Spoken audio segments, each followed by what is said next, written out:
மரணம் எங்கே ரகசியமாக வைக்கப்பட்டதோ அங்கேதான் ஆண்டவன் தன்னையும் வைத்தான். மரணம் எப்போது வரும் என்று தெரியாதாலேதான் மனிதன் கோவிலை நாடுகிறார். ஆபத்திலேதான் ஆண்டவனை அவன் உணர்ந்து கொள்ளுகிறார். சாலையிலே போய்கொண்டிருக்கும் போது சந்தோஷமாக பேசிக்கொண்டு காரிலே போகிறவன் எதையும் பேசிக்கொண்டு போகலாம்.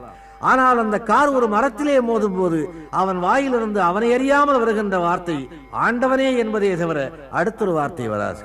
பெற்றவள் ஞாபகம் அல்லது பெற்றவன் ஞாபகம் கூட வராது. ஆண்டவன் ஆபத்திலேதான் தோற்றமளிக்கின்றான். ஜனனத்திற்கும் மரணத்திற்கும் இடையிலே அவன்தான் அந்த பாதையை உருவாக்கி காட்டுகின்றான். இன்ன தேதியில் இன்ன காரியம் நடக்க வேண்டும் என்று விரும்புகிற எவரும் அந்த காரியத்தை அடைந்து கொண்டே போனால் ஆண்டவன் ஒருவன் இல்லை என்பது உறுதியாகிவிடும். ஆகவேதான் காலங்களாலே காரியங்களை மாற்றி மாற்றி போட்டு அந்த கோடுகளை மாற்றி மாற்றி போட்டு காட்டுகிறார்.